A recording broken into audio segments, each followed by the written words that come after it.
I've played lots of horror games, and usually what happens is the more you play them, the more you build up your tolerance to them, to the point that you become so jaded, you just don't even enjoy playing them anymore.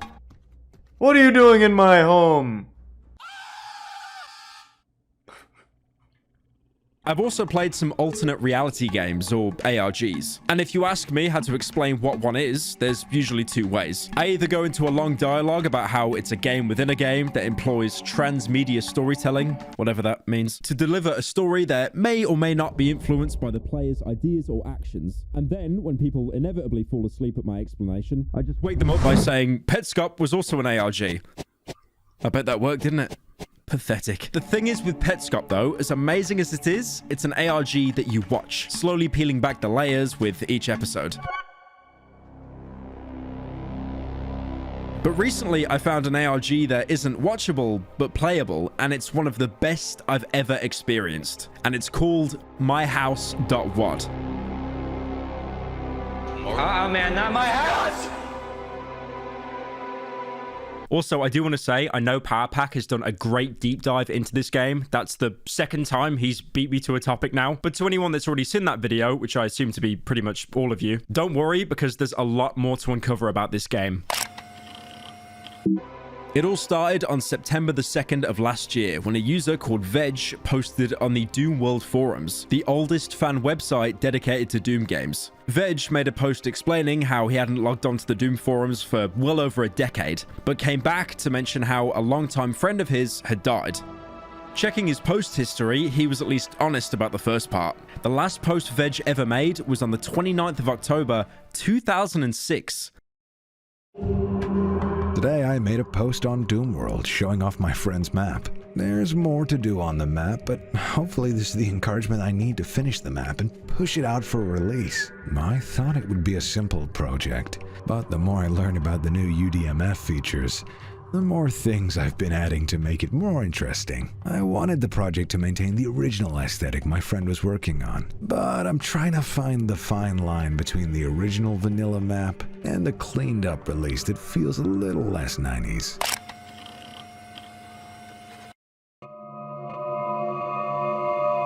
Veg goes on to explain while going through some of the maps that they made as kids on Doom, stored on a 3.5 floppy disk, which really shows how far back this story goes. On it, he found all the maps to be really subpar and nothing really of note until he stumbled on a map called My House, made in 1999.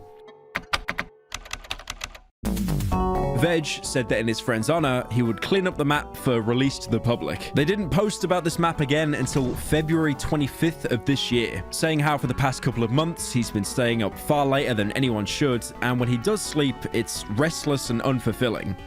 And how it all started around the time he tried to finish a tribute map to someone he lost in his life. Quick side note, I know half of you watching this video are probably enthralled and seeing where the story goes, and then the other half are probably rolling their eyes going, oh look guys, it's Ben drowned. It's Sonic EXE. I bet the floppy disk is haunted. Oh my god, look, it's floating on its own. It's so haunted, you guys. I bet this is full of jump scares, or I bet it has no jump scares until the very end, like those slow burn A24 films. Or maybe it's all in their head. Mr. Anderson. Run, Neo, run. Now, I'm happy to say that none of this is true. The scariest part of this WOD is when you've been playing it for 10 minutes and there's a script to play a Discord notification sound. Anyway, bit over. Can we get back to the spooky music and the filters now? Yep, cheers. A month after Veg's last post on the 3rd of March, he finally uploaded myhouse.wad for the public, giving a bit more context as to how he found the floppy disk, saying he visited his hometown for his friend's funeral, and he connected with his parents who shared some old belongings, including the floppy disks with the Doom maps on them.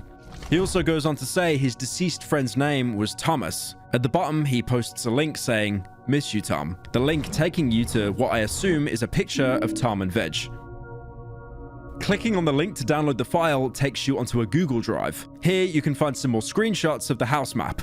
Nothing looks out of the ordinary, except when you click onto another screenshots folder, it shows all the same images, but now there's a new 7th image, showing a bathroom covered in blood. with a BFG 9000 in the corner of the room. The gun, that's basically the closest thing you'll ever experience to being a CSGO spin butter. There's also a Google Doc called Journal.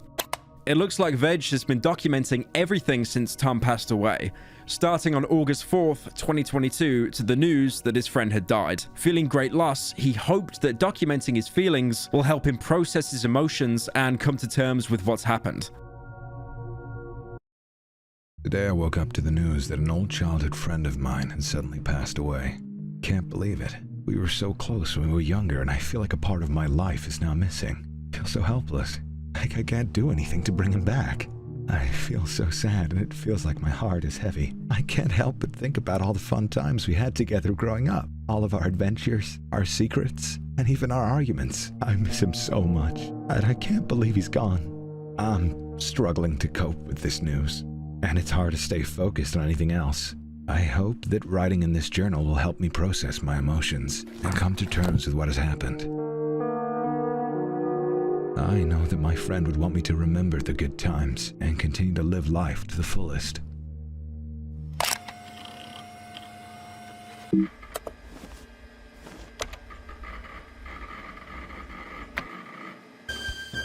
Booting up my house, this game looks old. That's because it's running on Doom 2, not Doom Eternal, which came out in 2020, Doom 2, that came out in 1994. This sounds like a major drawback. Surely there's some huge limitations running on a game that's older than most people watching this video, but the map uses some really clever tricks to keep you on your toes. Now, you need GZ Doom to run this map, the same source port that was used for Total Chaos, a video I covered last year. Although putting the two together, they look nothing alike. Total Chaos played like a survival horror with limited resources, crafting, weapon degradation. That is bait. That's bait. But my house has none of that. It plays much more like a traditional Doom map, with you already beginning with a loaded pistol like you would in any official Doom map. And the enemies here are the same as in the base game. It really does just look like a fan map of someone's house. Veg even mentioned in his final post that making maps of your own house was all the rage back in the day of the year 2000s. Looking around the exterior of the house, there's really nothing out of the ordinary. It's a two-story house with a medium-sized garden. The only thing that stuck out to me was this metal podium outside with no grass growing around it. Another journal entry explains some reasoning behind the map coming into existence. I attended the funeral of my childhood friend, and I was overwhelmed with grief. As I looked around at everyone else in the room, I could feel the sadness in the air. The service was beautiful, and the pastor said some kind words about my friend that made me feel better. After the service, I went back to my friend's parents' house and spent some time with them. I was reminded of all the fun times we had together growing up. I never imagined that I would be saying goodbye to my friend so soon. As I sat with my friend's parents, we reminisced about all the memories we shared. At the end of the visit, his parents gave me some old personal items that belonged to my friend. I was surprised to find a stack of old discs containing some Doom file backups. When I get home, I'll go through some of his old artwork and see what I can recover from the discs. Veg and his childhood friend seem to both be avid Doom map makers in high school. If anything, it reminds me of the hours I'd spend in Halo 3 making my own levels on Forge, placing barriers for zombie chases, putting up prison bars for jail RP. Obviously, placing objects and coding entire maps are slightly different in levels of skill, but you get the idea. But Veg never knew that his friend recreated his entire house in Doom. This is why the map is publicly available to download to honor a friendship. You have a few ways to get into the house, but the most obvious one is the open garage door. Inside a cardboard box, you can find a chainsaw that makes quick work of lesser enemies because it stun locks them more than the average Elden Ring PvP. Nothing personal, son. Oh my god.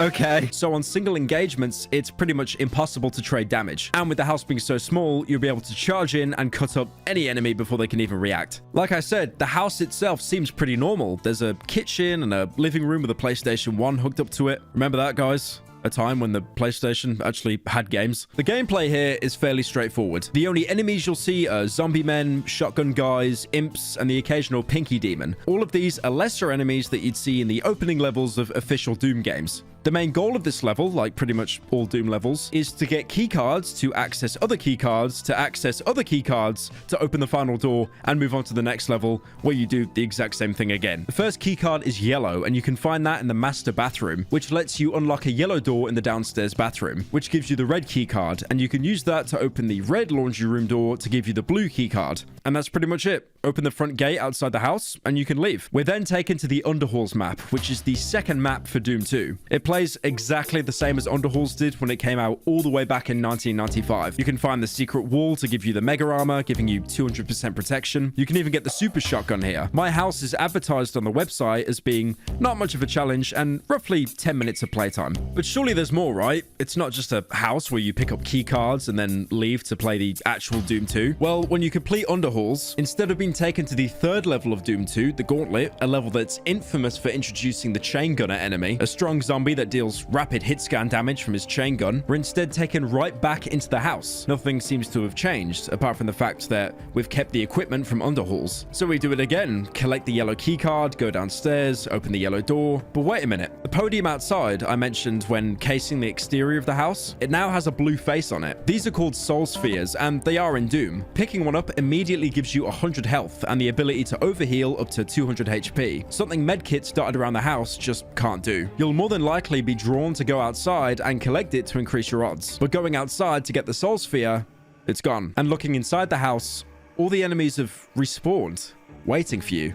And the blue keycard gate to leave the map has changed to a blue skull key, a type of keycard that you'd see in levels taking place in Hell in the main game. There's also the addition of some chain gunners that I mentioned previously. Killing them will give you the chain gun. It's fast firing and shares the same ammo pool as the pistol, so it's basically a direct upgrade. Going inside, there are some subtle changes to the map. The PlayStation 1 has now been replaced with an Xbox original, although the shape of it looks more like a Xbox fridge. Do you remember that? The thing that no one bought, and then people will still cope saying Halo Infinite is like reviving Xbox. Doors now swing open and make a door opening sound, as opposed to originally when they just lifted open and sounded like the mechanical doors of official Doom levels. The mirrors in bathrooms also visibly have a reflection when originally they're all frosted over. Despite that, you, the character, have no reflection. These changes are obvious uses of the UDMF or Universal Doom Map format. This is going to get a little bit nerdy, but this is a specification for laying out maps in a textual way. It's basically a new format that allows features not possible in the original Doom. So this upgraded house is obviously the doing of Veg when he said he was improving upon his deceased friend's original house design he made as a kid. It was at this point I was starting to feel a little bit uneasy, despite nothing overtly scary happening. And my chat over on Pyro Live, where I stream daily, was definitely using my paranoia against me. Don't do that! Don't do that! Don't do that! Don't do that! Don't do that! Don't do that! Don't do that! Don't do that. Why did you do that? Going through the same routine of collecting key cards, which are now replaced with skull keys. But when we go to get the blue skull key, the laundry closet is now replaced with a stairway that leads into the attic. You'd think this is where something scary would happen. I mean, it's happened in so many video games and films I can't even recall. But you're lulled into a sense of security by the Doom soundtrack still playing with its classic rock MIDI files. Near a window, you can find the blue skull key, but next to the key is something covered by a tarp. Interacting with the tarp, it falls off, and you're greeted with another mirror. Again, your reflection isn't seen, but looking into it, you can see what looks like a Christmas ball where the skull keycard should be. When you go to leave, however, the front door and the door leading to the garage have disappeared. What's there instead is a closet with a green shirt inside. Interacting with it gives you green armor and 100 points to your armor rating. Not as powerful as mega armor we found in the Underhalls, but we'll take what we can get. The funny thing is, while I was live streaming this, my chat compared the walls disappearing to Skinamarink. Skinamarink? Oh my god, yeah, no! That's actually so, yeah. A film where children were trapped inside a house where the doors and windows started disappearing, giving them no chance to escape. I'm just playing as a literal 2-year-old with a shotgun. That actually happened in Skinamarink, by the way. Going back into the house, a new corridor has appeared with a doorway. Opening it leads you to a lounge area with a fireplace, and on a table is a bottle of Pepsi. Ah, dude, they got Pepsi! I love Pips. I want pop.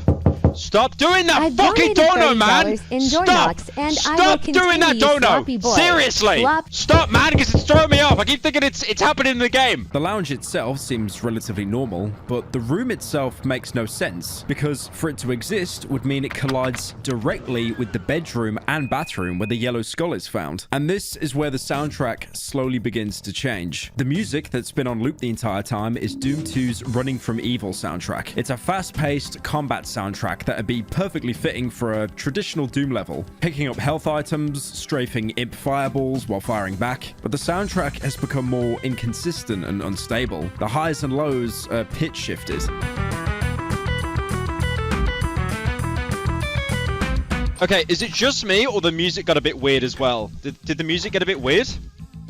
The music sounds like it's a bit distorted, right? Now, at this point, I started exploring everything I could. The original Doom was already full of secrets that would open by mashing the interact button against a wall, making your character sound like you were trying to have intercourse with whatever you were interacting with. Jumping also isn't something you could do in the original Doom, and it's been disabled here as well. But despite that, you're still able to prop yourself on objects if they're low enough. And I saw that the mirror, despite not showing my reflection, was still showing enemies on the other side, much like how that Christmas bauble was shown in the reflection in the attic. By propping myself on the toilet seat and getting onto the sink counter, I was able to walk through the mirror and everything changed. You're still in the house, but now the entire map is seeped in a cold blue filter, the same filter you'd see looking into the mirror. Doors open with a reverse sound. Enemies scream backwards when they die. And the soundtrack has changed entirely, titled Memory Entry in the game files. It's an incredibly distorted version of Running from Evil that barely resembles the original soundtrack. You can hear the original rock MIDI files trying to break through, but they just fail and repeat over and over.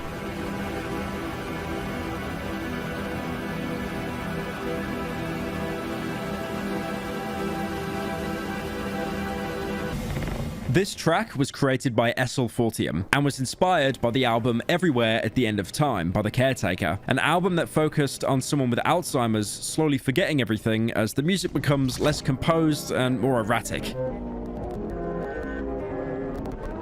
Little side note, that music album actually became so viral that you had TikTok children commenting on the video telling people, "Don't worry, you won't get dementia if you listen to it."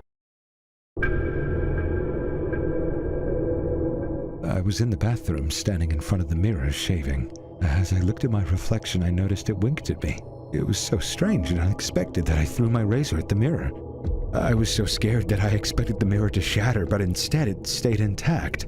I was even more surprised when I put my hand through the mirror and I could feel the glass. I kept going and I was able to climb all the way into the mirror. It was like a tunnel. When I looked back, I saw myself in the mirror. And this time, I winked back. It was so surreal, but I felt like I belonged there. There was something comforting about being in the mirror, like it was my home. I woke up feeling so confused and shocked, and I still can't believe it was just a dream. It seems that this mirror was a dream that Veg had, and he used it as something to put into the game. This will be a very common theme with future events going forward, especially as the game becomes more unstable. Another reference that actually came to mind here was Darkseid, a point-and-click adventure game that came out in 1992. In that game, the protagonist would have terrifying dreams, which, looking back on it, most people would probably jerk off to now. But some of these nightmares would include the protagonist seeing himself in a mirror, but details were off, only to change into something unrecognizable. On top of that, Darkseid also featured a mirror world that you could walk into. This world took on a heavy HR Giga art style, with every room in the original house then replicated and distorted in the Dark World. On top of that, anything you did in the real world would directly affect the Dark World and vice versa. For example, if you stole a cop's gun off the wall, because police apparently just leave loaded firearms on display for some reason, the Mirror World's version will know that you've taken the gun because he doesn't have it anymore. So that's where my gun went. You're going to rot for a few centuries, human.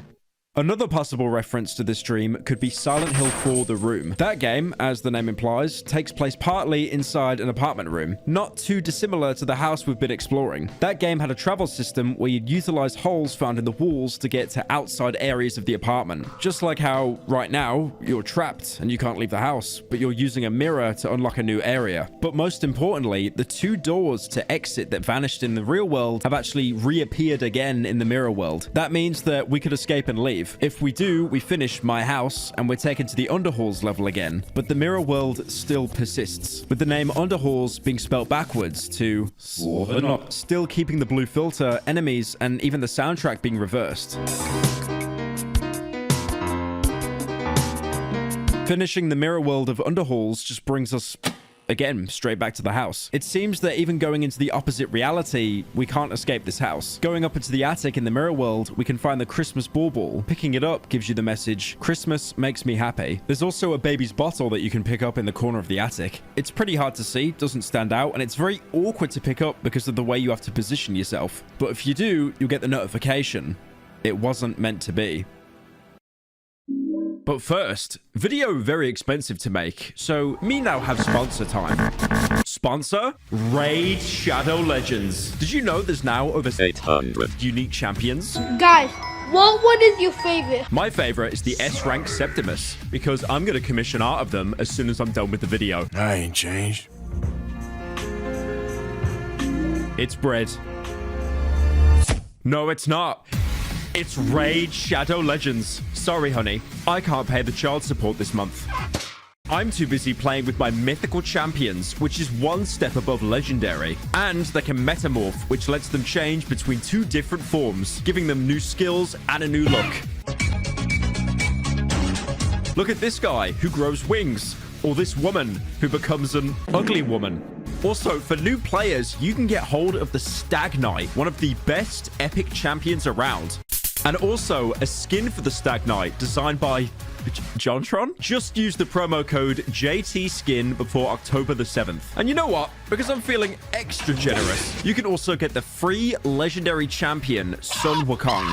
All you have to do is log in 7 different days between now and October 23rd. I will happily miss the birth of my first child just to get a free legendary champion. And also, if you use my link in the description or scan the QR code on screen, you'll get the epic champion Talia, 200k silver, 4 energy refills, 1 epic skill tome, and a 1-day XP booster, all worth $30. Wait a minute, Pyrocynical giving me $30 for free? Surely there's a catch. No catch. Raid are just that generous that they're giving it away. Thank you, Raid, for sponsoring this video.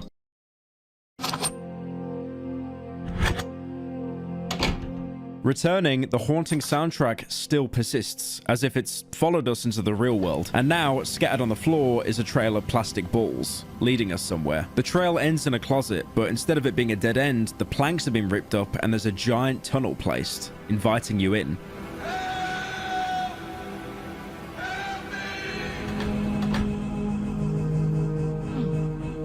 Jumping down, we're pushed into a ball pit at a daycare. It's definitely seen better days. Rot on the walls, broken windows, blood on the kitchen floor, and that rug that literally every single person had as a kid. There's even a painting of Shrek on the wall, but there's something really uncanny about how low it's rendered in the Doom engine.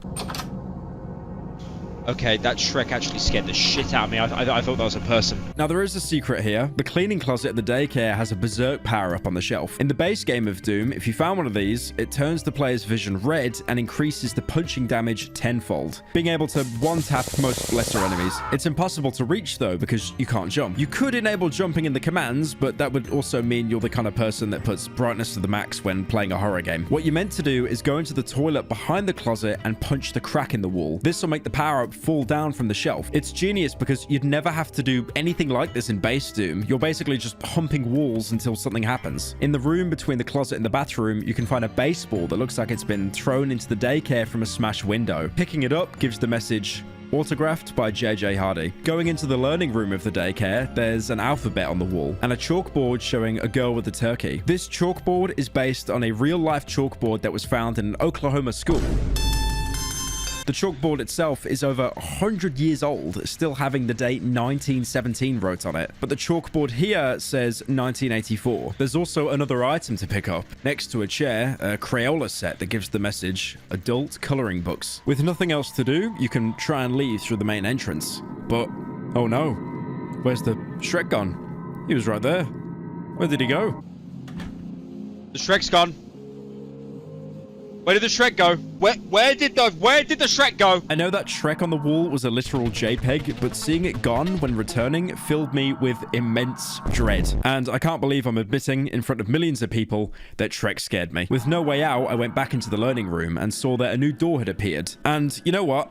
I'm just gonna let my live reaction speak for itself. I'm not doing this. I'm not doing this. I'm not doing...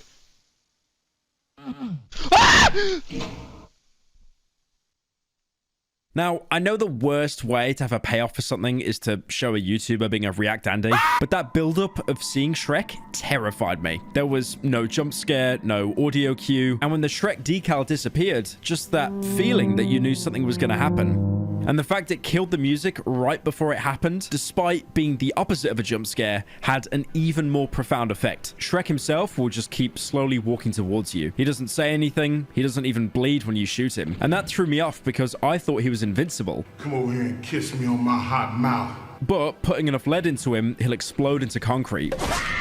That's concrete, baby! Dropping the gate key that you need to leave the park. Before leaving, there's also a stuffed dog that you can pick up with the message, Snugs. Leaving through the gate and opening the door behind it, instead of being taken to the daycare, we're transported back to the house. Nothing seems to have changed, except the plastic balls and pipe leading to the daycare have disappeared, as if they were never there. None of this makes sense, but going into Veggie's journal that he left with the game in the Google Drive, we can understand why this made it into the game.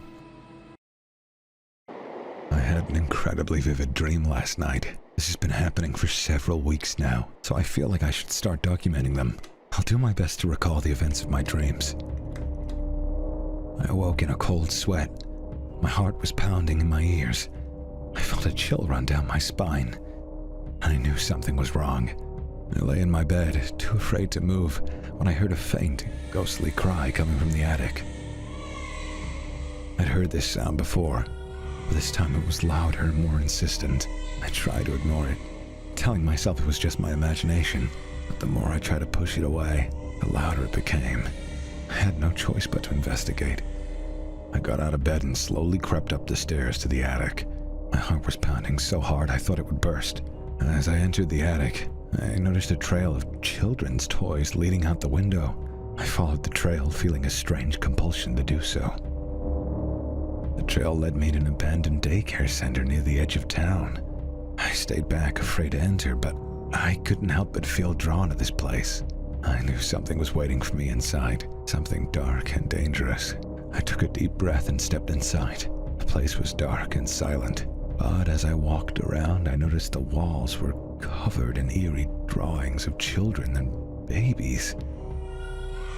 Then I heard the sound of a baby crying again, coming from the back of the room. I followed the sound, and when I reached the back of the room, I saw a crib with a stillborn baby inside. I felt a chill run down my spine as I realized what was haunting me. The stillborn baby was the one in the attic. I backed away slowly, my heart pounding in my ears. I knew I had to leave this place, and I quickly ran out the door, never looking back.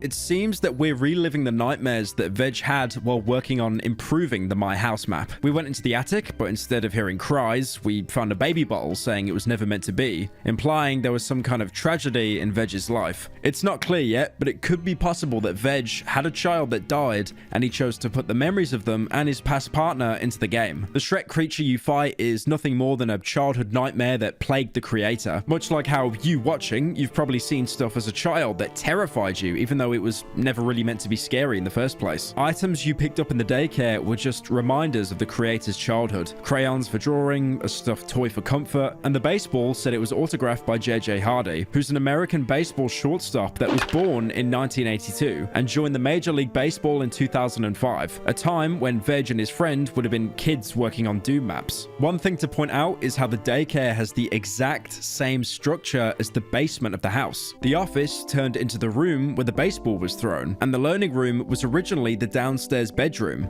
With the original house, you never really left. It's more that things around you have changed. As I was exploring more of the house, my Doom brain kicked in and I just started mashing interact with every single wall, hoping that something would happen. And in the basement, something actually did happen. An electrical unit lowered, showing a chalk outline. Now, this outline is a direct reference to The Twilight Zone, a TV series running in the late 50s and mid-60s. It was a science anthology series where characters found themselves dealing with disturbing or unusual events. Episode 91, titled Little Girl Lost, featured a portal to the fourth dimension being marked by a chalk outline, something that directly inspired the Backrooms, with people randomly clipping out of the world into liminal spaces. Alright, if you're a little bit too young to get the Twilight Zone, which is probably all of you, even The Simpsons did it. It was a reference in their Treehouse of Horror Halloween special, where Homer ends up going into another dimension, only to find himself in the most despicable and hostile place imaginable. LA. Walking through it, we're transported to a building made out of pure concrete, with other concrete towers opposite. It's brutalist architecture. Brutalist meaning béton brut, or raw concrete in French. Brutalist architecture exists in real life, and it looks dystopian, even on the best of days. We'll talk about the brutalist structure later. I'd talk more about it now, but unfortunately, in my first venture, I slipped on a banana peel that I totally did not edit in post just now, fell off the building, going straight into the abyss. The weird thing is though, when you fall down, you don't die. Instead, the music completely stops and you're transported to a stairwell. I was terrified when this happened, especially because all the music cuts out. I ascended up the stairs, I descended down the stairs, just waiting in anticipation for something to jump out and insta-kill me. Because that's pretty much what happens in every other horror game when you enter some kind of fail state. Because I believed that this is the game over part of the game. Kind of like that game when the power runs out, you've got like 20 seconds before you actually die. The game that made a generation of children furries. But despite that, nothing happens. Nothing comes out to get you. We're so conditioned to jump scares in horror media that when it happens, you just go, oh my god, spooky. But then you almost get a sigh of relief knowing that after a jump scare, it's basically the longest passage of time before another jump scare will happen. But because this staircase never actually has that happen, you never leave that realm of suspense, waiting for the spooky thing to happen. It's dread over fear, which is a great subversion considering most horror games today have a jump scare as a fail state, not a never-ending staircase. The staircase itself is never ending. But if you interact with a door, you'll be greeted by a room made of blue sky and clouds. A huge contrast to the areas we've explored previously. But despite that, there's nothing to do here, only to take in the refreshing skybox and press on.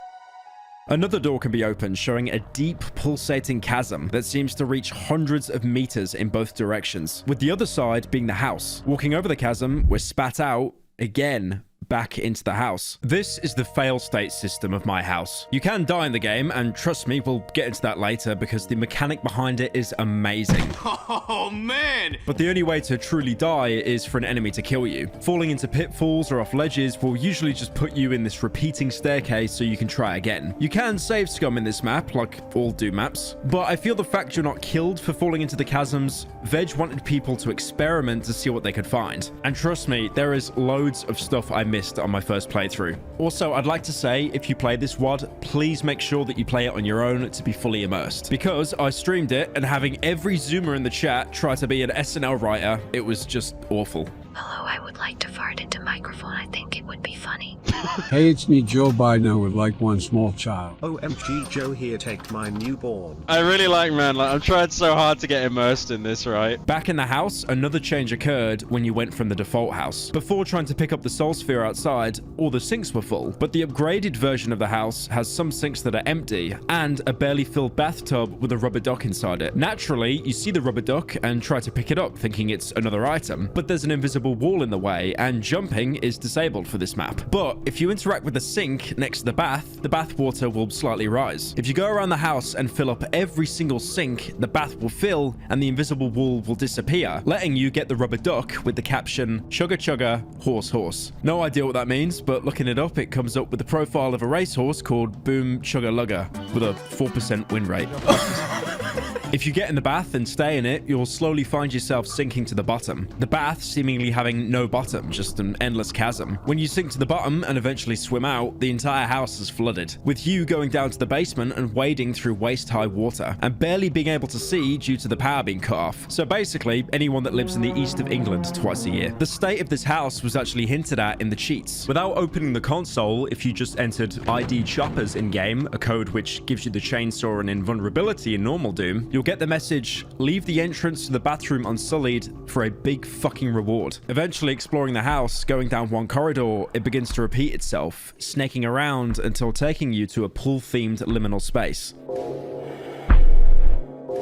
This is the main way you'll get into this new area, but you can also accidentally stumble on it like I did trying to leave the flooded basement and explore the upstairs again. What the fuck? A really cruel way to punish people that actually wanted to backtrack and explore. Inside, you'll hear some screeching. And stick around too long and you'll be attacked by near-invisible enemies called nightmares. They're reskinned imps, but don't appear until they're in melee range. Not a super threatening enemy, but hearing something before you see it is always a classic horror trope to keep you on your toes. Alright, this is like totally off topic, but they actually remind me of those ghosts in the Rugrats game on the PS1. I have no idea why, but they used to absolutely terrify me. I did not touch that game again until I was a grown adult, even though they're just moving PNGs. The open plan of the pool has windows showing the clear sky, and waterfall pitfalls that lead into seemingly nothingness. Going inside the changing rooms, they warp and repeat to be miles long. Unless you keep track of where you're going, you could just be going in circles. I already mentioned that this is a liminal space, but myhouse.wad uses them as a huge inspiration. I know we're definitely reaching a point where people are getting backrooms fatigue. Oh no, long hallways and fluorescent lights. I'm going insane. Ah! But Veg brought a really unique twist by implementing them here. The entire meaning of liminal space is referring to a transitional period, a gap, somewhere you're not meant to be, somewhere familiar but warped. Originally, there were places of nostalgia, a childhood pool, an old shopping mall, but the internet has twisted them into something much more foreboding and sinister now. And yet, just like the daycare, if you look at the floor plan of the liminal pool, it's exactly the same as the house we started off in. All of this, again, directly reflects a dream Veg had, which he noted in his journal. I was able to actually get some sleep last night. However, I continue having these vivid, cryptic dreams, and they keep feeling more personal and unsettling. I'm starting to prefer the tiresome days to my dreams. I was dreaming about taking a nice hot bath.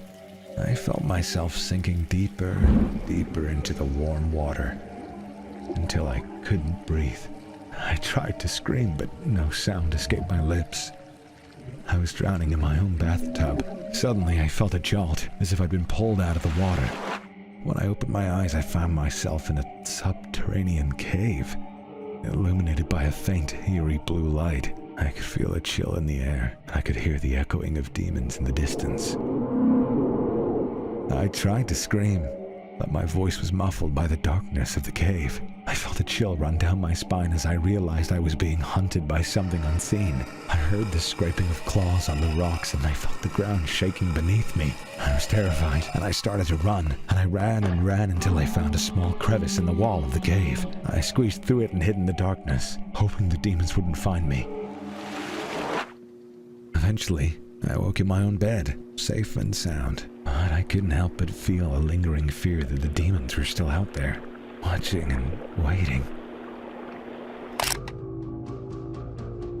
Exploring the locker rooms in the pool, you can open one to get yourself a backpack of ammo. This isn't a collectible, but a traditional item you'd find in Doom. It's a pretty self-explanatory power-up. It doubles your ammo capacity, doubling 50 shotgun shells to 100, 200 bullets to 400, and so on. It's a really sneaky secret to players, because in the next room, in a pool, is a giant, fast-moving enemy called Hellfish in the game files. This thing is tanky, 1000 HP tanky, and you'll probably use most of your resources trying to kill it. Or you could be super stingy like me and try to trade health with the fish and save ammo by using your chainsaw. But even doing that, it has another trick up its sleeve. Oh, did it just explode as well? Oh, no. Oh no, that was a bad move. Killing it, it'll explode into 12 smaller variants of itself. These things are fast, like kids browsing TikTok on Adderall fast.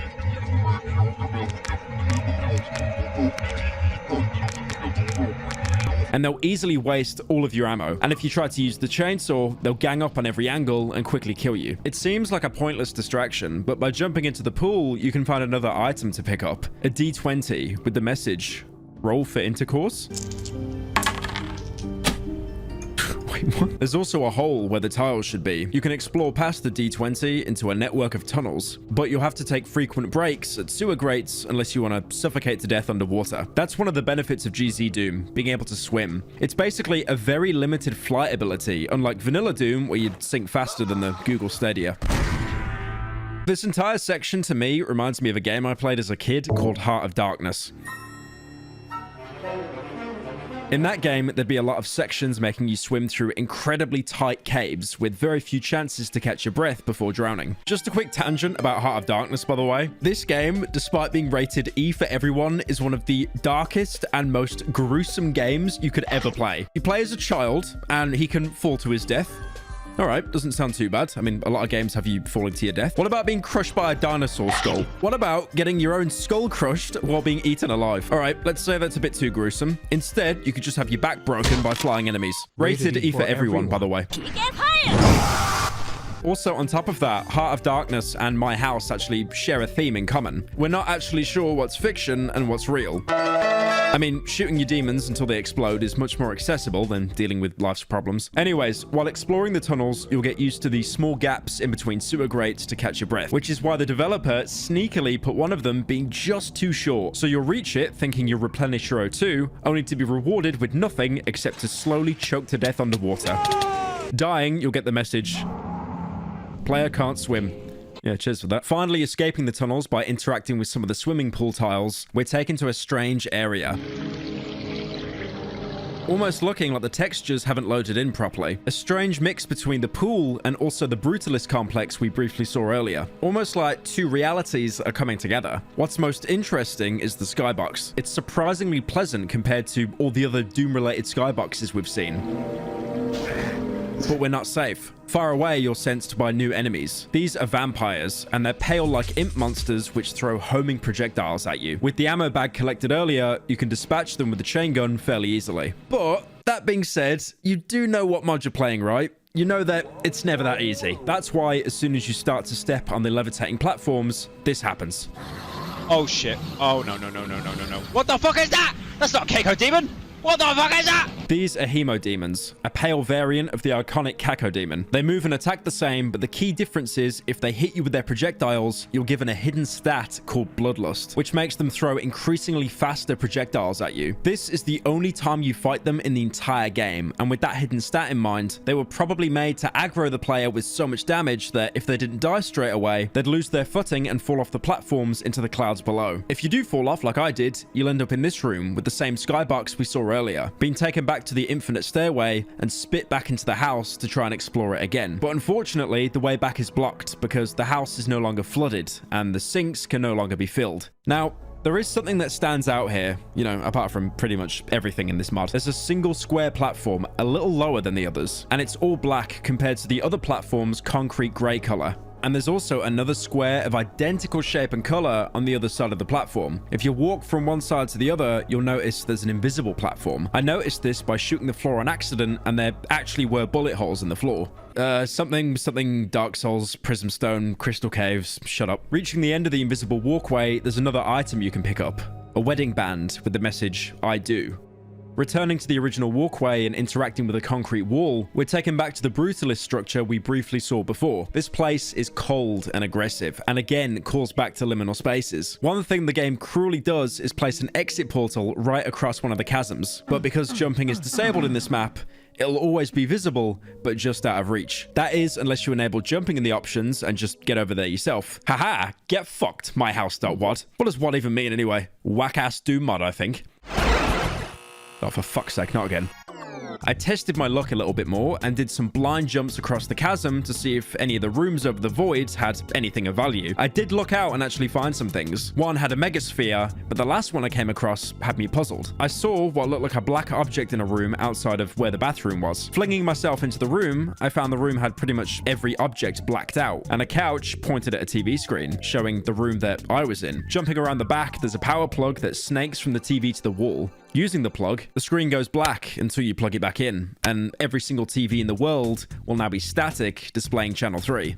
The brutalist structure starts off not making sense. Doors open up to seemingly dead ends or sudden drops taking us to new places of a seemingly endless complex. But once we start to put the pieces together, this isn't just a random maze. It's the house. Again, the exact same house we've been in since the start of the game, but all the walls, floors, and ceilings have been replaced with concrete. But reaching into the depths of the concrete house, we're not alone. There's definitely something watching us. Hey Pyro, Oh! how did you meet your girlfriend? I can't do and this. you I have can't any do dating this. tips? I can't do this. Cheers. And considering I was alone with no enemies for the past 20 minutes or so, this really caught me off guard. Oh no, this is a maze. Oh. Fuck! Ah! My instinctive reaction was to shoot the dog. My thinking was, it's one of the killer dogs that was in Wolfenstein 3D, the 1992 predecessor to Doom, and by me striking first, I thought I was genuinely defending myself, only for chat to absolutely chew me out, saying it was the second worst thing I've ever done. How is it bad ending? What do you mean? It's the dog was attacking me, dude. After rerunning the house WOD, I made my way back to the dog and realized he was completely friendly. He only barked to let me know I was there. You stupid bitch. Which, if anything, made me feel like a complete piece of shit. The dog will follow you around the complex as much as it can, only stopping when you get to an elevated level of geometry, after which it will be unable to pass, but will still run around the area you were last. Which is actually another masterstroke in this game's design, because some areas are tight dead ends. So if the dog actually sat still and waited for you, because it has collision, it'd basically body block you, forcing you to reload a save. One thing I did notice though, whenever the dog died, nearby, I could hear a demonic wailing sound. This makes much more sense going into the next room as you're attacked by a giant two-headed dog. Fucking hell! Its model taken straight from the Cerberus boss from Blood, another first-person shooter from 1997 developed by Monolith, the same company that made Fear. One of my favorite first-person shooters ever. It has 3000 HP, so triple that of the Hellfish. You'll have a really hard time trying to take it down. And much like taking down the fish, you're punished more than rewarded. With the Hellfish, it explodes into a dozen smaller, hard-to-hit versions. But by killing the Cerberus, you'll hear it collapse. But a faint whimper nearby, and realize that by killing the monster, you also kill the friendly dog as well. There's a direct connection to this dog in Veg's journal, finding his friend's sketchbook. I spent some time looking through my friend's sketchbook, just in case there was something important in there. I had no idea what to expect, but I was definitely not prepared for the strange artwork I found inside. The sketches were mostly abstract and dark, with a lot of imagery depicting death, sadness, and despair. As I flipped through the pages, the artwork seemed to get increasingly darker. And I began to feel a sense of dread. I decided that I'd seen enough and closed the book, feeling a little bit shaken. After that, I decided to try and take my mind off of things and do some Amazon shopping. I need a USB 3.5-inch floppy drive if I'm gonna try and recover some of these old files. Lord knows whether anything can be retrieved from these discs. They're nearly 20 years old. Fingers crossed. There's another folder in the My House Google Drive called Sketchbook. Opening it, you can see a drawing of the house, a blue keycard typical of Doom maps, and also a heavily distorted dog. Another entry even goes on to say that this isn't the worst that his friend drew, that there were much more darker, sinister things inside the sketchbook, and how it also directly affected Veg's mental health as a side effect for being subjected to it. My package finally arrived in the mail, so I spent the day going through old floppy disks. I plugged it in and started to play around with it. I was surprised to find that I could actually recover data from my old floppy disks. had some old files from my high school days that I thought were long gone, but here they were. My friend and I used to make Doom maps in high school, and I was so excited to find them again. But then I stumbled across a map that I had never seen before. It was a map of my friend's house. I was so surprised to learn that he'd been working on this map in secret. Playing the map made me realize that the best way to honor our friendship is to clean up his work and release it to the public. We never made any of our Doom stuff available to others. I guess we were young and intimidated by the great work being produced by the community. But I'm impressed with the quality of what's currently here in this map, and I think it's a fitting tribute to clean it up for others to enjoy. This is why the Brutalist structure is probably one of the hardest parts of the entire WoD, because you have to navigate an area with an enemy that wants to kill you, but you can't fight back, because in doing so, you're hurting the dog that was loyal to you. Veg could have just made the dog invulnerable, but by punishing you in such a cruel way, it's actually pretty smart. The game's script reveals that both dogs' fates are linked. The game will constantly check that both dogs are alive, and if one dies, both die. Trying to maneuver around the dog, you'll find another item sitting on a ledge, a lone pumpkin. Picking it up gives you the message, Pumpkin Rick. Fortunately, that joke was already long dead before the Justin Roiland allegations. Pumpkin Rick. Is that Pickle Rick? I also noticed another item just out of reach in a crawl space, way above the ground floor. Another thing to point out as well is how the room with the Cerberus is the exact same room as the one with the friendly dog, only made much bigger. I didn't even notice this until cycling both rooms a couple of times. Next to a huge pit, which is meant to resemble the bath in the original house, we can find a narrow space that seems to lead us to nowhere. But by building up enough sprints, we can make it across the gap to the walkway in the middle of the room with the Cerberus. One thing I loved about doing this is by looking down, you can still see the Cerberus sprite is basically a couple of pixels, because original Doom maps were never really meant to be designed for you to have a huge height advantage to enemies. Going through another narrow tunnel, you can find the item that seemed almost impossible and out of reach. A can of tuna, giving you the message, kitties love tuna. You know who else loves tuna? People bulking on TikTok, apparently. Someone tell bodybuilders that fun is actually legal. There's also another item you can find. Kiting around the Cerberus, you can find a small doghouse. Way too large for the Cerberus, but an adequate fit for the friendly dog we found first. Next to the house is a water and food bowl, and also a frisbee. Picking it up gives you the message, good doggies are good doggies. It seems that the two versions of the Brutalist house represent how a child and an adult would both view the same environment. The room with the Cerberus is enormous, but the room with the friendly dog is scaled down, almost like you're so used to the same environment, it's gotten smaller. Time changes perspective, so something that terrified you as a child would be viewed as a friend in adulthood. It's important to note as well how time changes perspectives, but also bad first impressions can taint our view of the world, something we've seen numerous times in this house. With seemingly all the items collected, you can push on through to yet another narrow tunnel, which ends with a power box. Interacting with it lowers it, and you're taken to a parking lot, which then leads into an airport, complete with fully functioning escalators. The airport, like pretty much every area we've been to, is completely abandoned, with holiday destinations being advertised on the walls like Lebanon and Porto Vallarta. Even though everyone's gone, the entire place is still functional. The lights are on, and even the security scanner still works. Despite that, there's random hand luggage and children's drawings placed all over the airport, implying people left in a hurry or just collectively disappeared. You can try to leave through a very, very tedious process of going through the rope barriers, only for the doors to be shut. But don't worry, for simulating being in a queue in a video game, your reward is a health bonus of 1 point. This was probably left for the same kind of people that get so bored of playing GTA that they actually try to drive around the city legally, stopping at every red light. Again, fun is legal. There's a plane ready for takeoff outside, and next to it is a list of departures, with every single flight already either departed, delayed, or cancelled, with one exception. A flight to Dallas that leaves in just under an hour.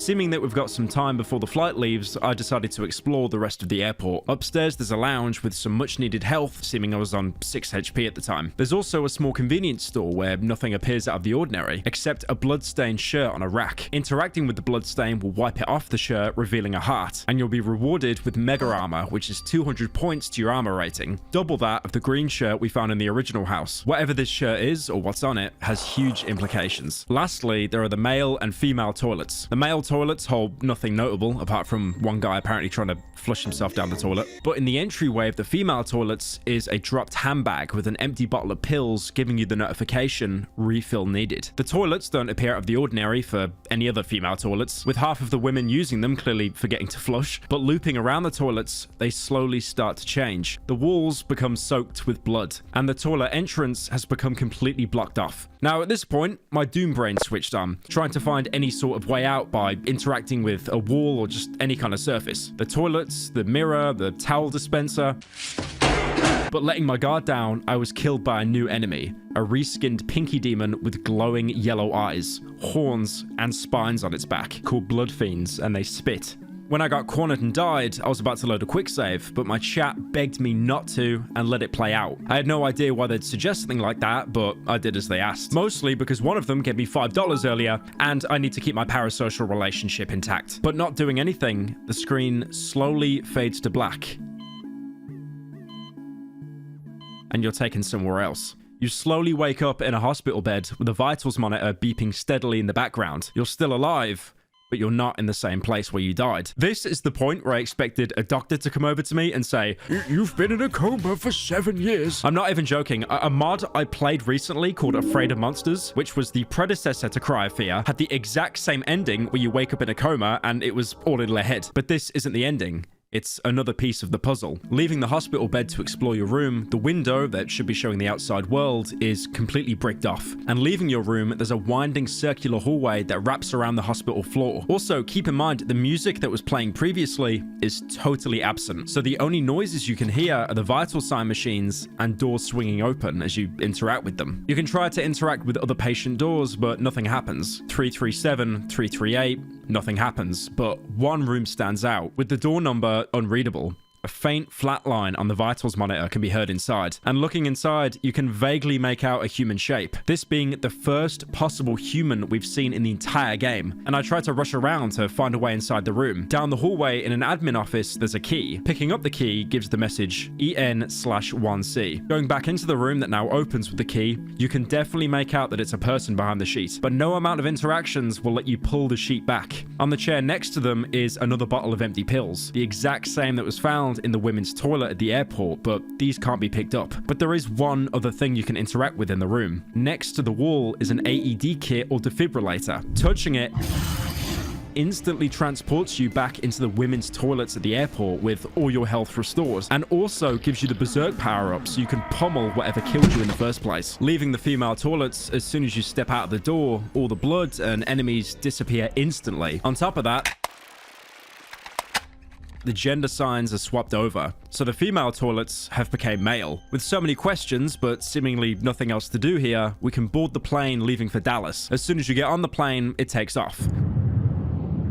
But much like most of this map, you're totally on your own, with no other passengers sat down. Worst of all, no one trying to get a sneaky vape in the toilet. Maybe you should try getting a job. Even heading to the cockpit, you'll realize that no one's piloting the plane. Interacting with anything on the control panel sends an alert through the entire plane. Oxygen masks are dropped, and a new enemy spawns, the Blot. They're exclusive to the plane and have incredibly low health at only around 20 points, but they move fairly quickly and can overwhelm you in numbers, especially for how tight the aisle of the plane is. Although they look nothing alike, they share the exact same sound files as the Lost Souls in the base Doom game.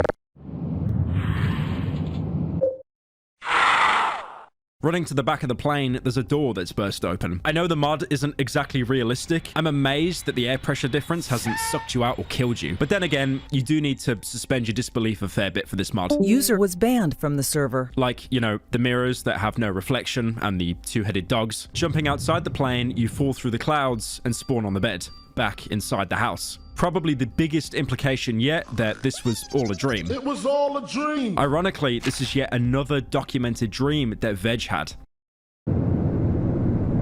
Last night I had a nightmare that felt so real I can still feel the fear and terror coursing through me as I write this. I was on an airplane and I was the only passenger. I looked out the window to see the ground below and noticed that the terrain was unfamiliar. I had no idea where I was or where I was going. Suddenly the plane started to shake violently and I heard a loud noise coming from the engine. In the distance, I could see a huge storm cloud coming towards me. I tried to communicate with the pilot, but I couldn't hear him over the sound of the engine. The plane began to dive suddenly and I felt a huge jolt. I looked out the window again and saw that the plane was heading for some kind of structure. I closed my eyes and felt the plane crash.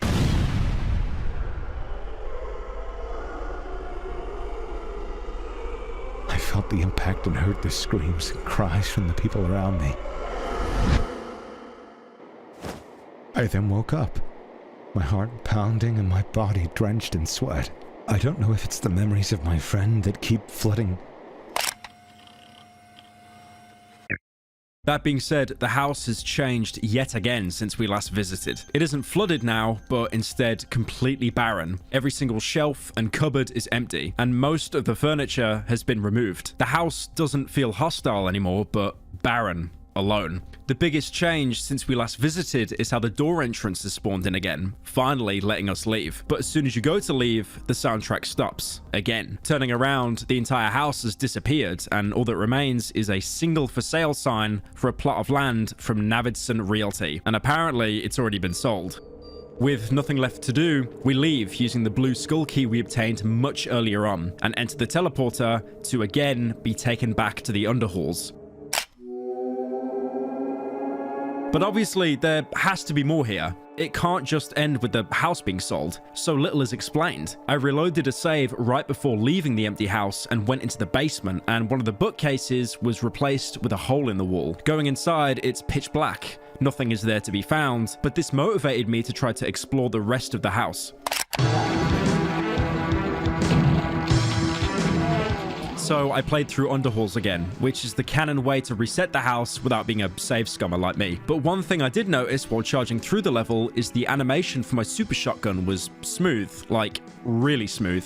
The Doom 2 reload animation for the super shotgun is only 3 frames, emptying the cylinders, putting the 2 shells in, and closing the gun. But this was so much more fluid. This made me realize these smooth weapon animations kicked in as soon as we went into the updated version of the house. And they've stuck, so something else must have changed. Getting back into the My House level, I tried experimenting. I opened up console commands and typed in no clip.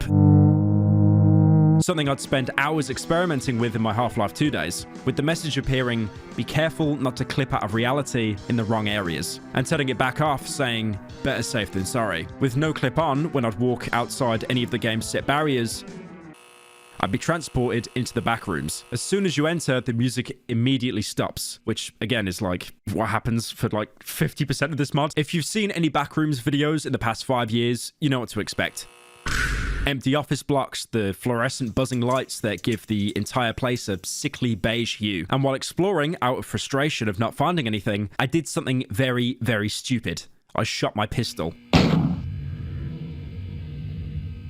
Whatever's down here now knows of your presence, and just in the corner of my eye, I could start to see an unknown shape following me. This is the Skin Stealer. It's a tall, dark figure that you can outrun, but if you linger around in the same spot long enough, it'll teleport next to you, dealing insane damage. By the way, its health, let me read this, 9,999,999,999. So to say it's unkillable is probably a fair statement.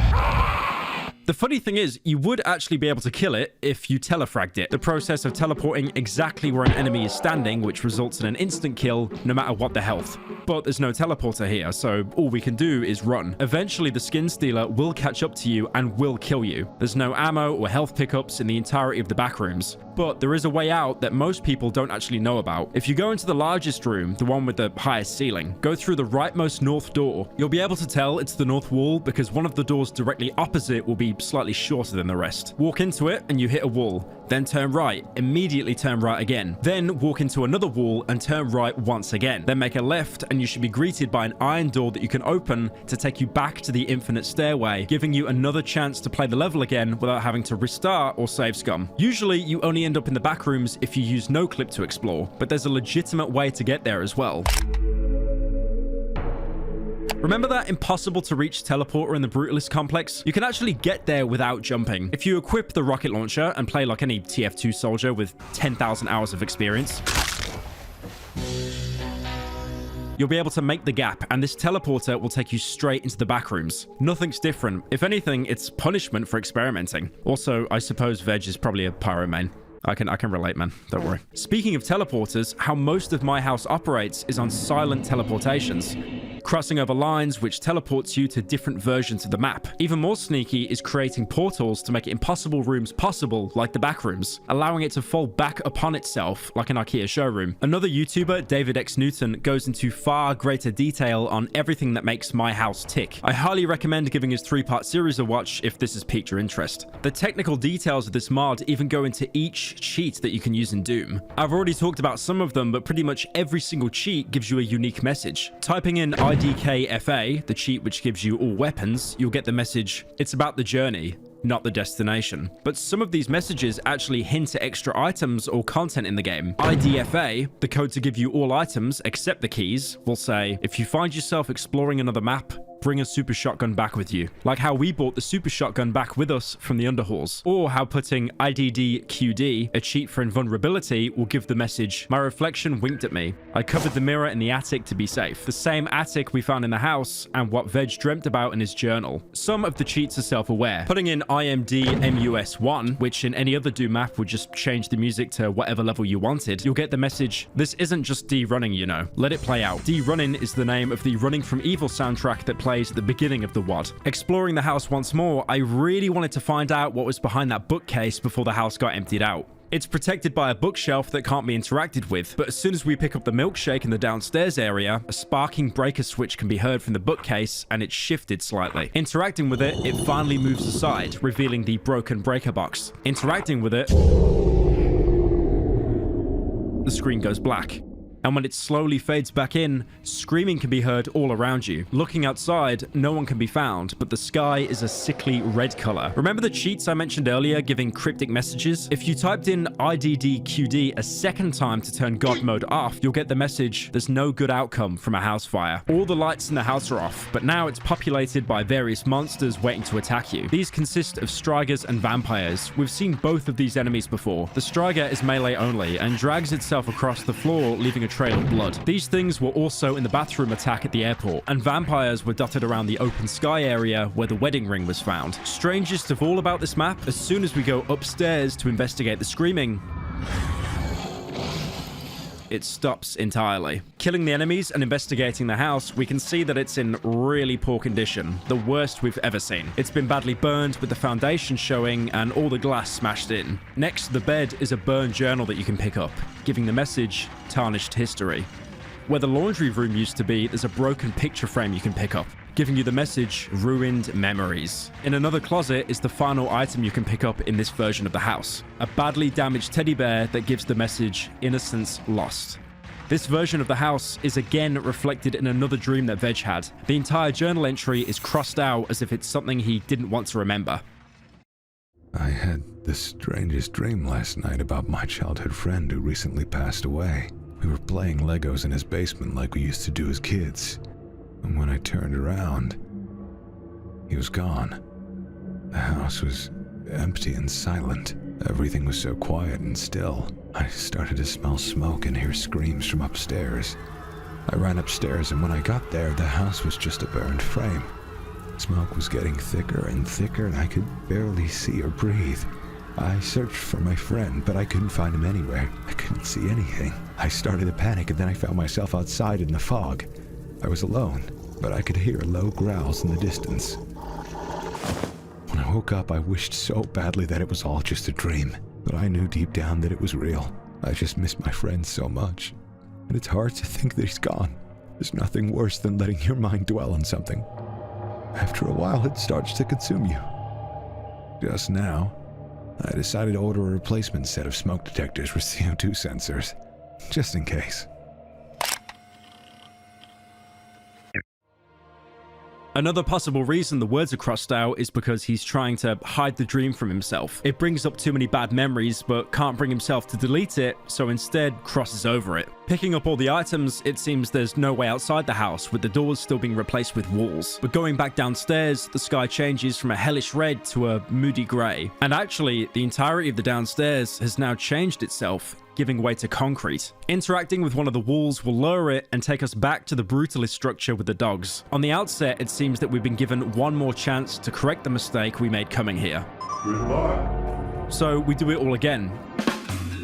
Go through the concrete structure, collect the items, go back to the airport, fight the monsters in the toilet, get on the plane, escape through the emergency exit. But instead of being rewarded with the true ending, we just woke up in the bed again like it was all a dream. But this time, the burnt house from earlier has followed us. But it's obvious that years have passed. The bed frame you woke up on is just charcoal. Roots have overgrown all the windows, and the ceiling fan has crashed into the floor. The sinks are rusted green.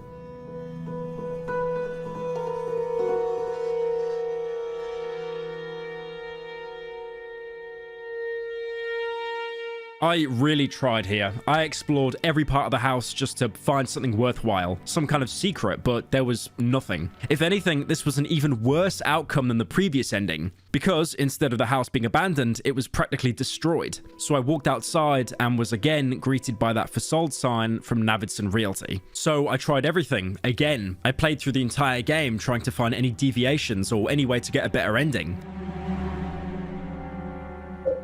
There had to be more than this.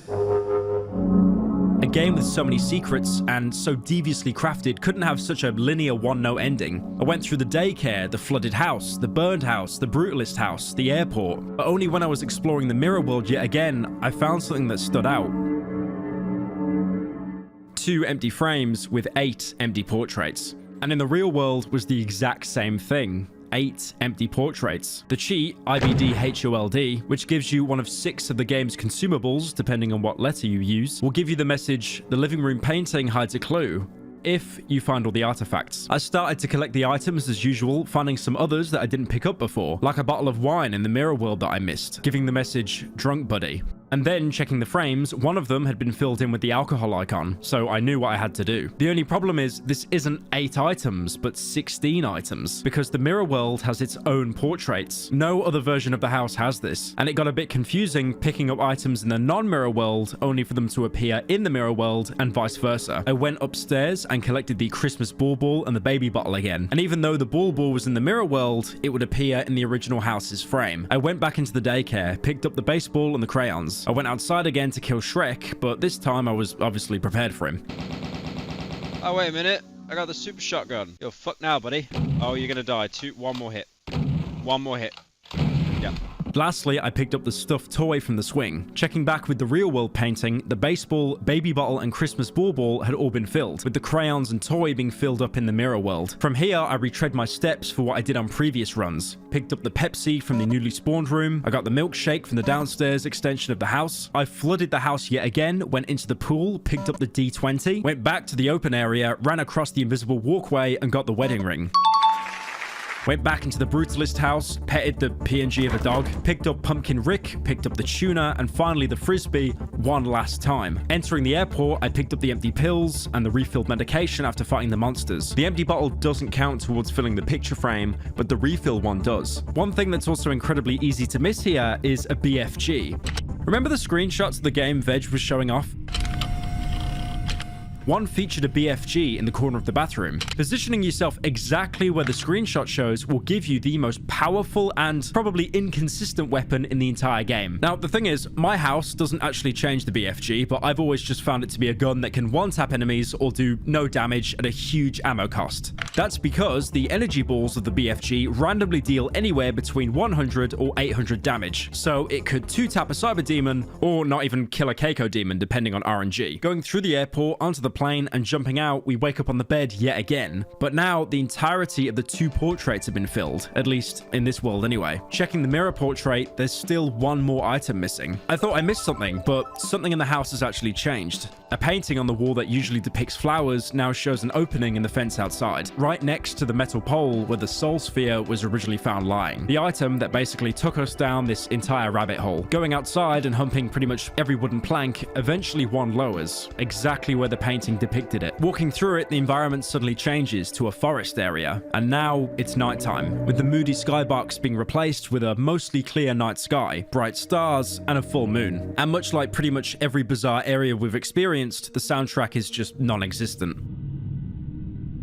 Which I do want to say, every time the soundtrack cuts off, like, even though there are no jump scares in this WOD, I always thought something scary was going to happen. I can't see anything in front of me. Okay, I got scared by a road sign. Really? Really? Eventually, you'll stumble upon a car that's crashed into a tree.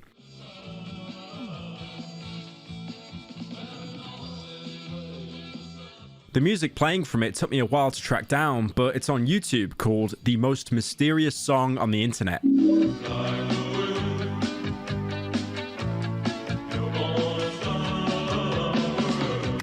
That's not the actual name of the song, but it's so infamous because no one actually knows its real name. It was recorded from a German radio station called NDR between 1982 and 1984, and to this day, still, no one knows the name or the band behind it. The car doors are open, implying whoever was in the crash survived and got out. I was driving along a road in the woods, when all of a sudden, my car veered off the road and crashed into a tree. I woke up to find myself in the driver's seat with an injured and bleeding leg. My head was spinning and I felt disorientated. I dragged myself out the car and hobbled my way through the woods in the hopes of finding help. My leg was in agony and I felt like I was gonna faint. Through the trees, I saw some lights from a lonely gas station. I was relieved to find it open, but then I realized that there was nobody there. I had no idea where everyone had gone. As I was standing there, I heard some strange noises coming from the woods around me. I was too scared to investigate. So I just stood there, feeling scared and alone. Suddenly, I heard a car in the distance and I limped towards it. Thank goodness. It was a taxi driver who was able to take me to the hospital. I eventually woke up in a cold sweat, not sure if I was relieved or disappointed that it was just a dream.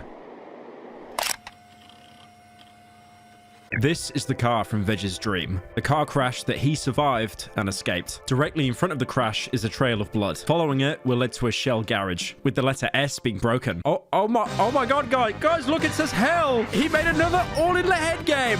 Alright, guys, I hate to break it to you. Unfortunately, this is not Cry of Fear, where Lissad Man writes Lissad book. I promise. Please just keep watching. If anything, I'm happy that we just get another real-life reference here. This part of the map is incredibly dark, and there's no flashlight, with the only other source of light, apart from the petrol station, is a bus stop nearby. Exploring the outside of the station, there are payphones that don't work, and I think human skulls?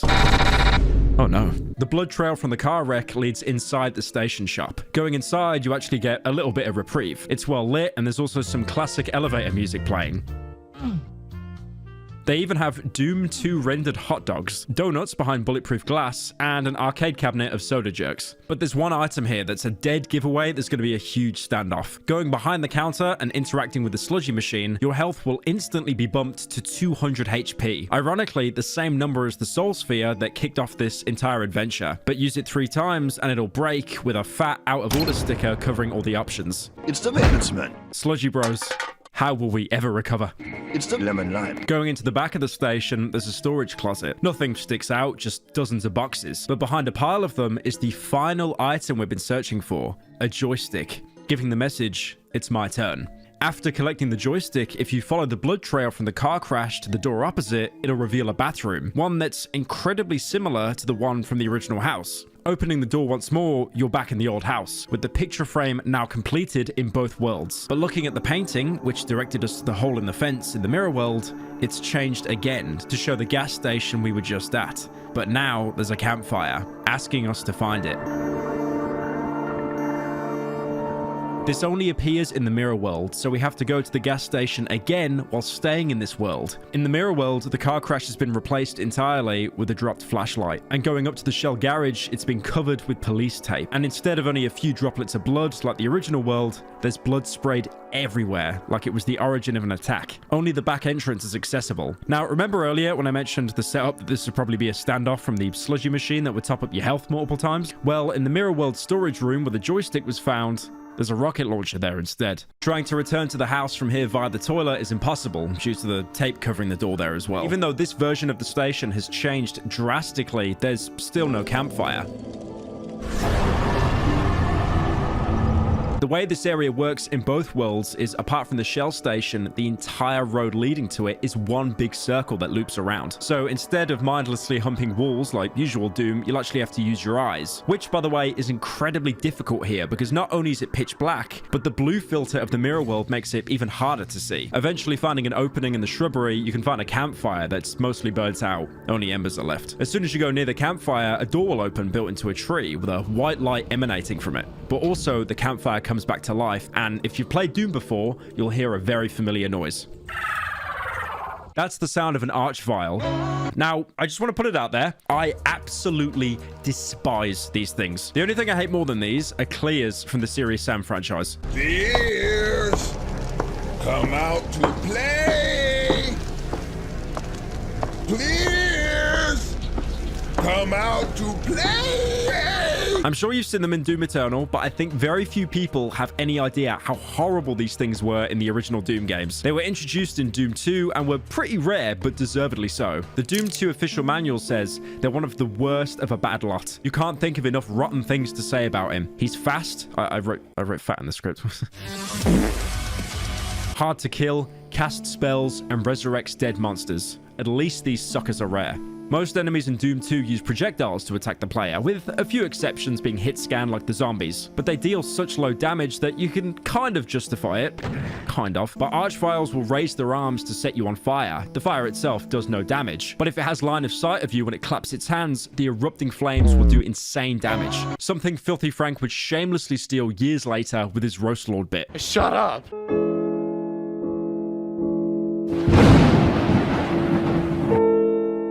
Oh yeah, and if that's not bad enough, they can resurrect any enemy you've killed, and it only takes them about 1 to 2 seconds to do so. So faster than Left 4 Dead and anyone with a defib kit in Battlefield. They also have 700 HP, which is one of the highest in the entire game. Obviously, like a complete coward, I ran away from the mirror vial into the doorway that opened up. Escaping, we reach a beach. It seems calming and relaxed. Very different to the rest of the map we've explored. But upon further inspection, something doesn't feel right. The waves coming onto the beach have an obvious barrier so the player can't walk past. And the palm trees and brushes are cardboard cutouts. Going around the back, it's very obvious that this is a set, even with the director's chair. Interacting with the radio turns off the ocean sounds, and interacting with the clapper ends the journey. After this, the game never resumes. You'll have to load a previous save yourself or start over. Again, it doesn't feel like this is a definitive ending. It just feels so soulless. Pretty much the same as the for sale sign we got numerous times before. So instead, I loaded up a save just before escaping the mirror vial and tried to kill it.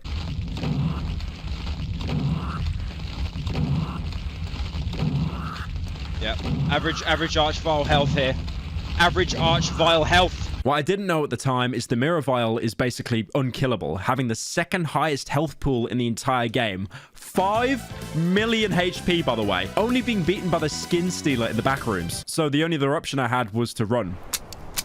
Run back through the forest, back into the mirror house. But he'll follow you even here as well, trying to set you on fire, much like how they usually do in Doom 2. The only way to stop him is by hiding behind a wall or shooting him enough to stun lock him. Kind of like that one streamer when someone has a slightly differing opinion than him. Running through the house and jumping through the mirror back into the real world, you can see the mirror vial's really been at work, reviving every enemy you've killed and then some, with pretty much every enemy from base Doom 2 out for your blood. You've got Revenants, Mancubus, sorry, I meant to say Mancubi because that's plural and that's what they scream at you when they see you. Hell Knights, Barons of Hell, Arachnatrons, psycho demons, and even regular archviles, but thankfully these ones are actually killable. You're meant to escape through the hole in the picket fence, but instead, if you go upstairs into the attic, you can see the mirror vial. He's unable to attack you, but will just watch you instead, hoping that what he's brought into your world is enough to kill you. Escaping through the picket fence and running back to the gas station in the real world, you can finally experience what someone working in retail feels like, with you being bombarded by every single enemy Doom 2 has to offer, with even a spider mastermind on the roof. A boss that is so broken because at the time, in the 90s, someone at id thought it'd be a good idea to make a boss with 3000 HP entirely hit scan. The Shell Garage is basically where you'll have to hold out against hundreds of enemies. There's been more and more of them since last night. Look on the bright side. We should be safe in here. You'll never be able to kill all of them, but if you can kill enough, you can give yourself space to make a getaway and to try and find the campfire that was originally in the mirror world. Thankfully, in this scenario, you can rely on enemy infighting to a fair extent. The process of when an enemy tries to attack you, but attacks another enemy, completely on accident. Then, the attacked enemy gets pissed, and instead of trying to kill you, goes for whatever enemy attacked it. And when it attacks, that enemy, the original enemy, will try to kill whatever's attacking it. It's always a beautiful thing to watch, and basically simulates the nicest British interaction possible. Don't touch me! Don't touch me! The best strat here is to open the doors and slowly let enemies pile in. If you missed the secret BFG, the strongest weapon you probably have right now is the rocket launcher. But the problem is, myhouse.wad enables free look, so you can look anywhere. Doom 1 and 2 did not have this. You could only look left and right, not up and down. To compensate for this, in base Doom, when you shot towards an enemy that was above or below you, the weapon would have corrected to hit the enemy you're facing towards. You probably didn't notice this with normal guns, but with the rocket launcher, you can deal splash damage to the player. So in a lot of cases, the rocket will try to course correct to hit an enemy you can't actually see yet, which ends up hitting a brick wall, dealing 0 damage to the enemy, but killing you in pretty much one shot. Killing enough enemies to push out the back entrance of the Shell Garage, you can finally see how many enemies have been sent to kill you. The only light, apart from the Shell Garage and the bus stop, is now the hundreds of fireballs being thrown your way. I was just about to make it back to the camp, but then my favorite enemy in the entire franchise, the Archvile, gave up trying to attack me and instead body blocked me so I couldn't get to the exit. Oh, there we go. No! No! Fucking Archvile! After passing through the tree in the original world, instead of an obvious set, you're rewarded with a view of the ocean with a sunset in the distance. The game then notifies you that you found a secret. This is the only marked secret in the entire map. You can even find the dog from the Brutalist complex sleeping on the sand if you didn't kill either version. No. It's not a PNG, it's a GIF. You can see his little chest going in and out. He's alive. There's no back passage like on the fake beach. This is the true ending. And looking on the sand, you can find a love heart with the initials S and A. This feels like a conclusive ending, but there's obviously so much more to unpack here. Who or what made this map? Why are there so many real-life ties to Veg's nightmares? On January the 4th this year, he explains how he feels the project is beyond his control. Today was supposed to be my first day back at work after the holiday break, but I decided to take one more day off work on myhouse.wad. I've been spending hours every day mapping out and organizing the project, but I'm starting to feel like it's taking on a life of its own. Despite being unable to remember making many of the changes, I keep finding new things appearing in the project. I'm starting to feel a little paranoid, like someone or something is watching me and is controlling the direction of the project. It's a strange feeling, and I'm not sure how to explain it, but I just feel like I'm not in control of the project anymore. It's a little unnerving, but I'm determined to finish the project. Now, the thing is, I've lied to you. We never actually played myhouse.wad.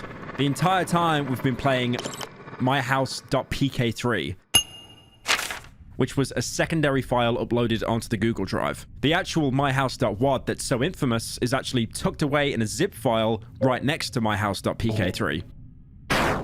So what happens if we boot up that version of the game instead?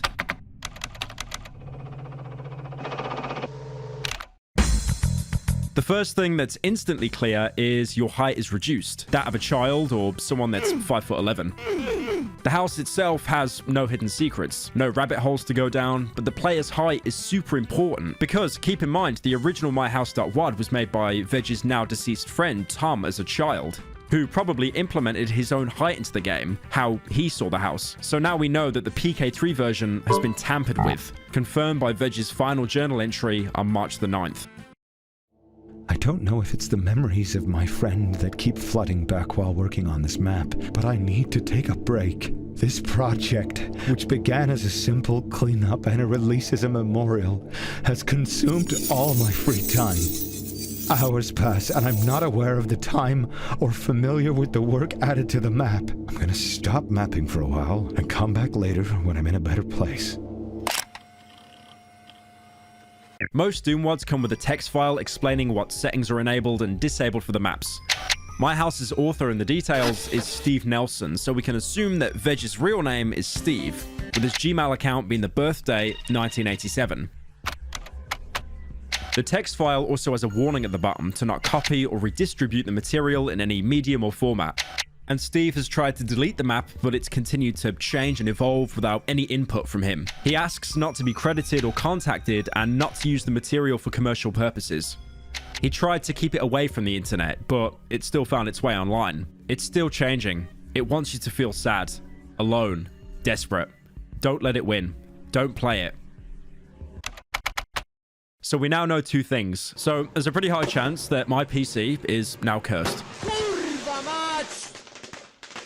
This is an ARG that I feel is left purposely ambiguous. Thankfully, MatPat hasn't made a game theory on this yet, so I'm going to take his spot and come up with some game theories of my own.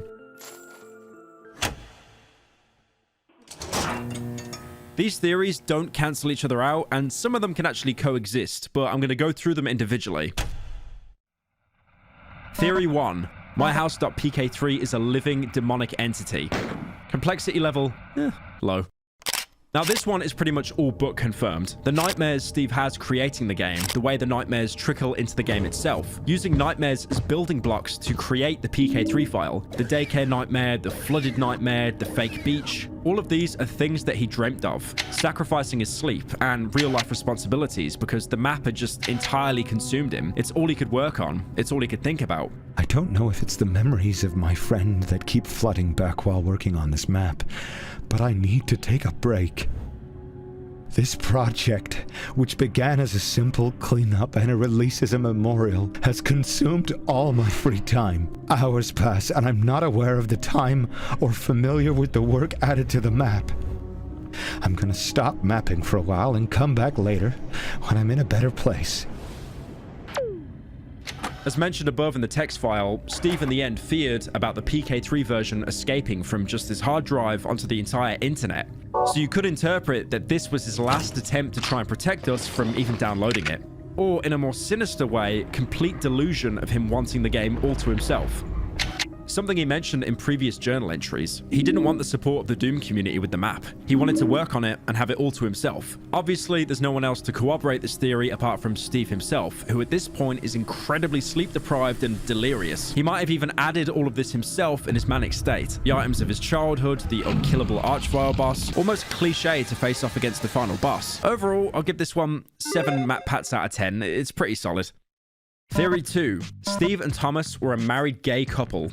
Complexity level, medium. So the idea behind this one is Steve and Thomas, the childhood friend who died, were married, being childhood friends who reconnected later in life romantically. Now, this sounds like a fat stretch, but there are little details dropped all over the PK3 that hint towards this. At the campsite, you can find a carving in the tree with the initials S and A. On the fake beach ending, you can find just an S, but on the true beach, you can find the complete initials again. S obviously stands for Steve, the creator of the WOD, but what does A stand for? Going into the photo album included in the WOD, you can see an obituary of Steve's childhood friend, Thomas Allard.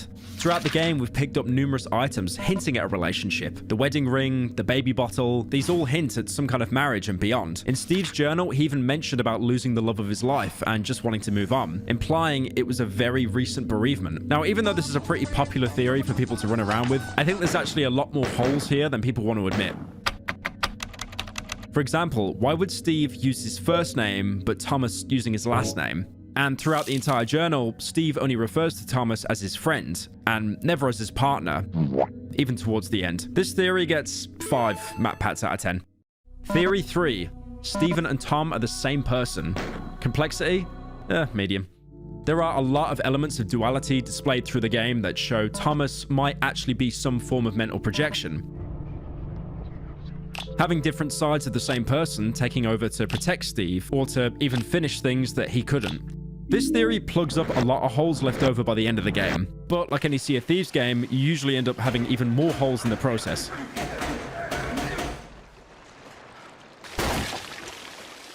The map itself is called My House. We know that Steve found an old floppy disk with the map among Thomas's childhood belongings, but do we know that it was Thomas's to begin with? They were both avid map makers as kids, and I'm sure, as many of you know, how easy it is to stay at a friend's house and then leave something, only for it to basically fall into the back rooms and never be seen again. Steve also mentions in his journal that he would live through Thomas's dreams via the map. But most importantly, there's one more secret MyHouse.pk3 has that I haven't even mentioned yet when you play the game. Pathways you take throughout the game can lock you out of certain areas, like how if you go into the burned house, you can't access the good ending. But by playing through the game multiple times via the Underhalls map, you can still check every single encounter, and after leaving the burned house, when the for sale sign appears, you can still open the secret wall in the fence. Instead of being taken to the Woodland Road with the car crash and the gas station, you see a single tombstone with a QR code on it.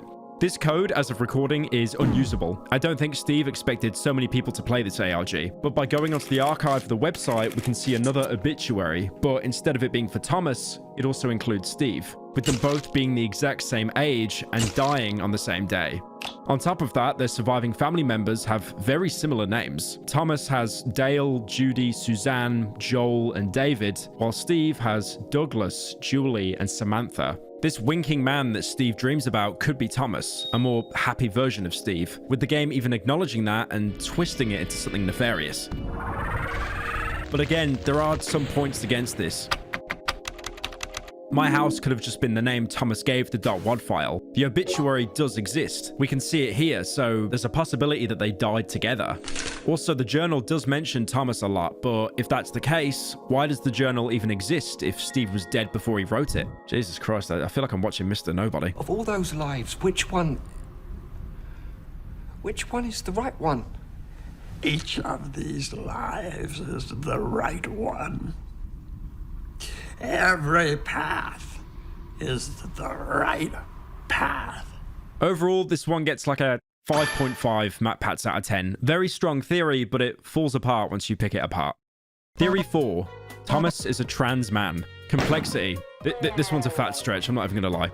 So this is a theory I've seen being parroted around everywhere, and honestly, it's probably one of the weakest theories out there, but I'll still explain it.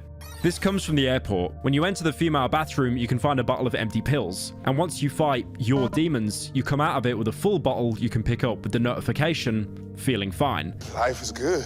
And now the bathroom sign has changed from female to male.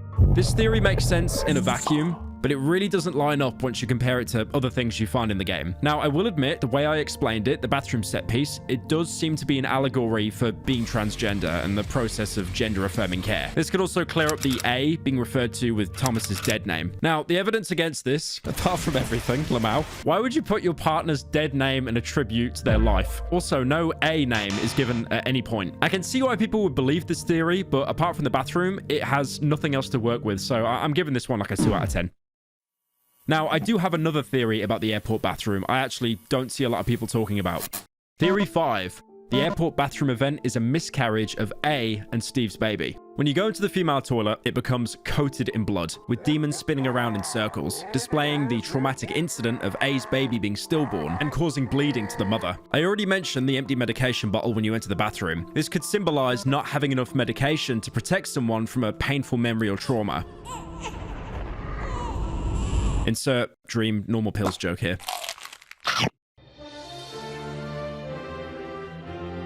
When the demons do spawn, unless you know they're coming on repeat playthroughs or watching this video, it's pretty much impossible to not take at least some form of damage fighting them off. This could be the bleeding and pain caused by the miscarriage striking, and only by fighting off the demons, she could get to the medicine to make the pain go away, because when you turn back, the blood is gone.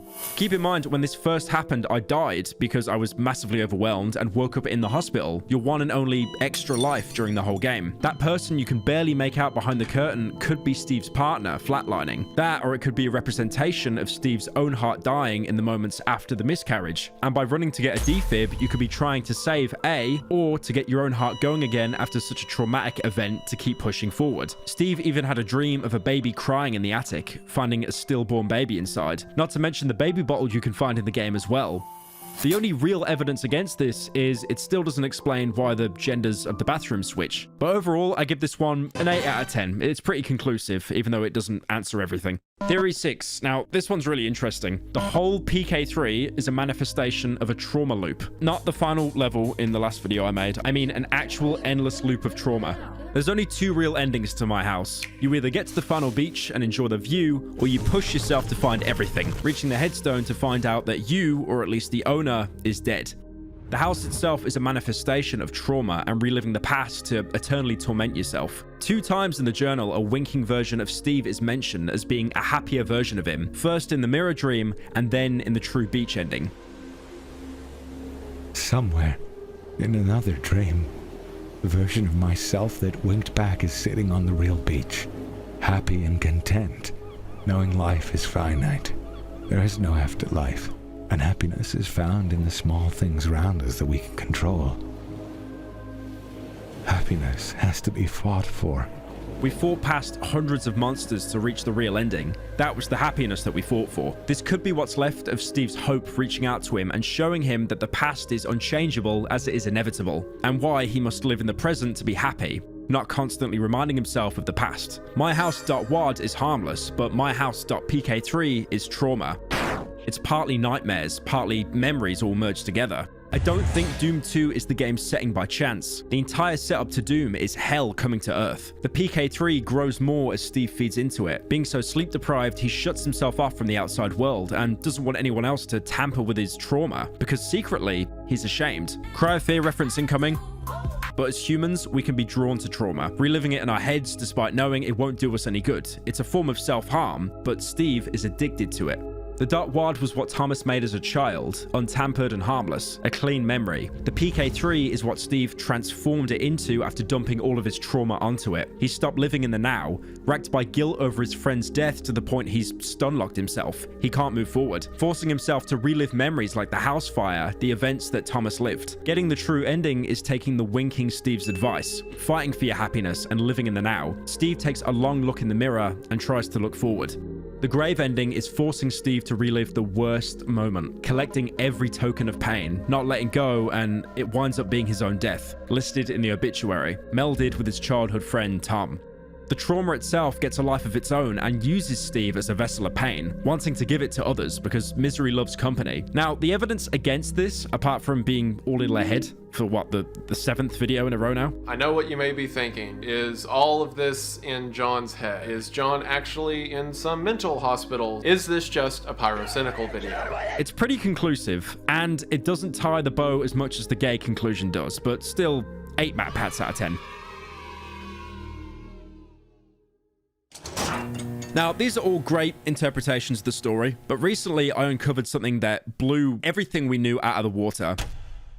Obviously, my house is an ARG, which means it bleeds in and out of real life. But what I found was huge, and I don't think anyone has actually talked about this yet. Even Powerpack, with his really good video that got 7 million views. God damn it. God damn it! A TikTok creator. Yep, I'm bringing TikTok into this. Stay with me. Entering Glizzy Overdrive. A TikTok creator by the name of Banana Pants posted this video on their account. Now, her name is Amy. The more she shared, the clearer the story became. I'm not gonna do it, girl. I was just thinking about it. I'm not gonna do it. The same painting, the Xbox, he had recreated in his home with his family 1-to-1. They even made the item collection frame and hung it in the same place. One thing I could never understand was the messages you got after picking up the artifacts to get the true ending. They don't really tie into any theories, but now I've realized all the items and references, they all relate back to his marriage. Even Pumpkin Rick that was made by Amy, his wife at the time. And yes, it was a Pickle Rick reference. I turned myself into a pickle, Morty! I'm Pickle Rick! You shut the hell up! Amy confirmed that the mod story was intertwined with lots of things. House of Leaves is the most notable literary reference found. A book that's renowned for being incredibly hard to read for how it's been printed, with text printed sideways, obscured by boxes, or even overlapping into each other. The exact same way that Steve's final entries did. The book is a documentary novel by Mark Z. Danielowski, which is about an endless, constantly changing labyrinth inside a family home. You can even find the same maze in-game. By interacting with the closet in the upstairs bedroom, it'll have nothing of interest, but every time you open it, it'll have a 9.09% chance of opening to a dark hallway into a huge labyrinth. There's even a spiral staircase that if you drop down, you'll simply fall forever. The exact same spiral staircase featured on the front of the book. The final sale sign being Navidson, the family who discovers the maze. Even the journal highlights house in blue, just like in the book. This brings us to the most important revelation. Ironically, the most important story element was the one that most people looked over. Happy Valentine's Day to the only person I ever loved. For a short time, you brought a little happiness to this painful existence called life. I hope we can be together again one day. In the meantime, I'll keep looking for the other someone who can be the ray of light in my life that you turned out to be. The story was about a marriage, a life together coming to an end. All these items were reminders of the marriage, the good time spent with his family. She even directly says that my house just captured his life falling apart. He had written his own life into the story and merged the fiction with his own reality. Now, I don't want to intrude on their personal lives any further. I mean, I already have, to be fair, but on a final note, she did mention that it was a mutual ending and they are on good terms. I wouldn't have included such a personal part in the video if that wasn't the case. So, if anything, I wish both of them the best in their future. I'm just happy that it ended amicably and not a Brendan Fraser situation where he has to pay $900,000 a year in alimony fees. It's funny because so many of us have looked at the game to find a deeper meaning, and the entire time it was just staring us in the face. A house is only a home with people in it. It's the people and experiences we made where we live that makes the memories, be that good ones or bad ones. A lot of us have many places we call home throughout our lives, and we tie those memories to locations, thinking that they stick out, but they really don't. Each place is a blank canvas that we work from, and in the case of the creator of my house, he blended his reality with fiction and crafted something so captivating that we did the same thing. We came up with theories and stories from the bumps and scratches left from a history of lives lived, and came to conclusions because we imprint our own stories to make them feel closer to us. And that's what good stories do. They slap us in the driver's seat and let us fill the gaps. That's not even talking about the technical wizardry put into this. The final details from life and just how we seamlessly use the tools to make both a gameplay and narrative standpoint. Did you even notice that when going downstairs, the upstairs is changed magically in the first place, like when you're not looking? All I'm saying is, you don't get the creator of the original game you're modding to be blown away with what you just did. Well, I do have... Damn. That's cool. Or, like any game with a lawn, having people completing the Boomer Fantasy but fighting their own inner turmoil by speeding around the map with a lawnmower mod. And that's the one thing that captures everybody's minds when it comes to myhouse.wad. The gameplay drives the story, and the story drives the gameplay, the trickery and the creativity. Watching other people play this game and seeing that aha moment from them when they realize something is going wrong, the mod is fantastic. Seeing the doors disappear, the impossible room, and the soul sphere outside that disappears. All stories, memories, bad things and good, all things have an end. The star is built into the beginning. For everybody who ends up playing it, it'll always be my house. Oh man, not my house! Today I woke up to the news that an old childhood friend of mine had suddenly passed away. We were so close when we were younger, and I feel like a part of my life is now missing. I feel so helpless. Like I can't do anything to bring him back. His parents gave me some old personal items that belonged to my friend. I was surprised to find a stack of old discs containing some Doom file backups. Then I stumbled across a map that I had never seen before. It was a map of my friend's house. The best way to honor our friendship is to clean up his work and release it to the public. I can finish my friend's map and maybe add some new features to spruce it up as well. 4:30 a.m. and I'm still up working on this map for Doom. I'm not sure why, but I'm having trouble sleeping lately. I continue having these vivid, cryptic dreams. I didn't make this area of the map. I'm sure of it. I just feel like I'm not in control of the project anymore. I'm starting to feel like someone or something is watching me. But I'm determined to finish this project. More important, the map needs me. Without my guiding hand, the map doesn't know what to build. But I can help it, guide it. It knows what I'm feeling. It knows how Thomas felt. It needs me as much as I need it. After a year, 2, 5, 10, 20 years, 100 years, 1,000 years, I've sat in this room for 1,000,000 years now, entertaining the same thoughts, pondering the same questions, and ruminating on every mistake in my life. There is no afterlife. And happiness is found in the small things around us that we can control. Happiness has to be fought for. Oh no, XCQ has breached containment, please catch him. Wait, watch out for that twig.